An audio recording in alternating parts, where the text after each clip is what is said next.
atao fantatra tsara hoe izahay a dia tiany lalana andehanan'ny olona satria ty lalana ty efa tamin'ny 1963 tany.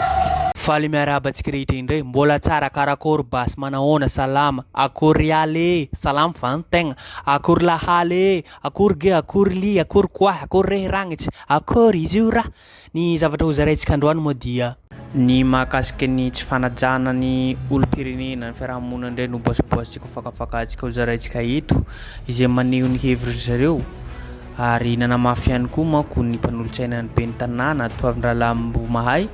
ho hitatsika video rehefa avy eo naneho hevitra ireo mponina ireo mainty milala teto amin'ity tokotany ity efa tamin'ny 1960 ireo zareo no niaina teo amin'ity toerana ity ary nisy lalana nandeha izay nandeha tongotra na bisikileta na tômôbily tamin'izany fotoana zany. Ny problema na ny olana eto manko dia nisy tokotany namidy ary niazon'ireo mpanambola ny tokotany nefa kosa tsy nomery zareo lalana ny mponina ireo vahoaka izay efa nandalo teo amin'ity toerana ity.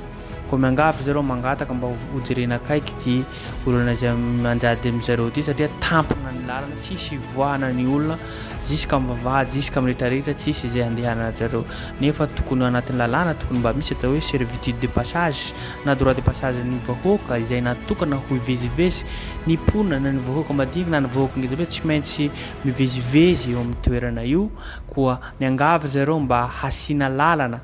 mba ahafahary zareo mandalo satria tampona ny lalana tsy hita izay alery zareo ary araka ny tenentsika teo zay manko nanamafy an'izany ihany koa mpanolontsaina amin'ny be ny tanàna toavina rahalambo mahay izay hitatsika eto manko video zay tsy valapatra eto tsika fa azadino hatrany tompoky miabone na manao j'aime na manao commentaire amin'ny chaîne YouTube tsika afatsika manatsara zavatra izay tompoky no ela izay no ela tompolasy tompoko vavy misaotra hatrany ino anaraka ny video malagasy.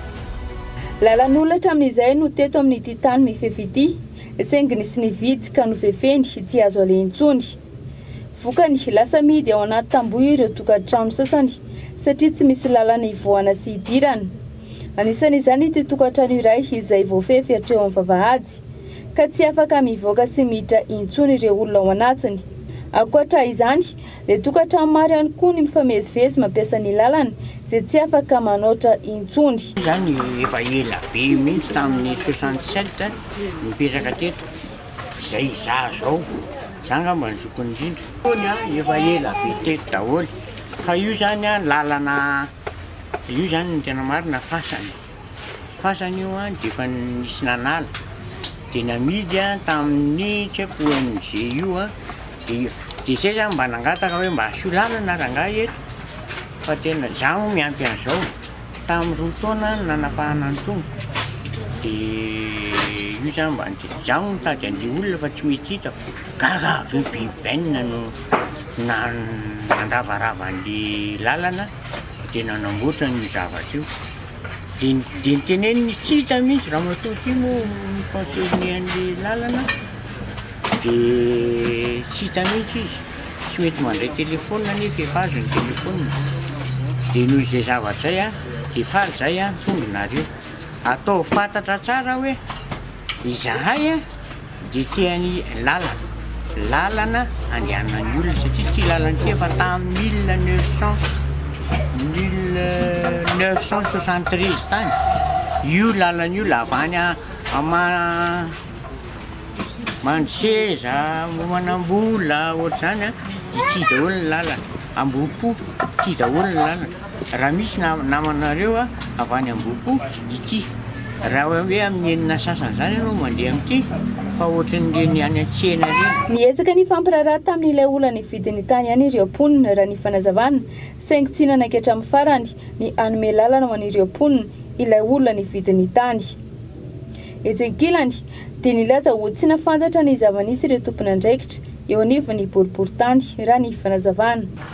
Tamin'ny voalohany itrondrasana ny zareo an'ilay tany aloha ilay etsy ambanitsy dia efa niresaka tamin'ilay madama nilaza nividy an'ilay tany izahay ary izy dia niteniteny tamin'izay hoe zahay hoa mananao lalana amin'ity lalana ity efa tramizy naza tany hatramin'ny 2006 kanefa ho ankehitriny raha hanao zavatra hoe nareo dia voasakana izahay dia nyvaliteny moa tamin'izay hoe tsy afaka ny amin'ny lalana ny tany koa ozy izy a fa ny tanyko tsy osy mbaiko amin'ny lalana nefa ny taratasy ampelantananay ny plan dia tena milaza fa misy servitude ity lalana ity a mitohy midina makany amin'ny arabe any izay servitude zay no nampiasainay hatrano zay nazahoanay ny trano ito dia izy moa zany efa fantatra hoe tsy nanome lalana izy tamin'izay dia nanomboka indray a ny fitrongisana ny tofoana ny asany zareo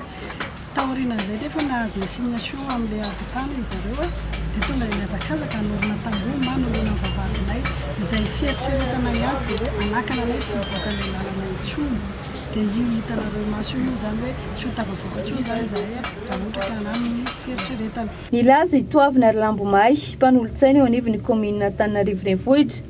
fa efa maro ny tranga misy toy izao izay lasa miteraka olana eny anivon'ny fiarahamonina. Amma olovofidy ny tanàna eto Antananarivo no jobo eto izany hoe maro loatra ny tranga ohatran'izao hoe misy vitany na manana trano eo aloha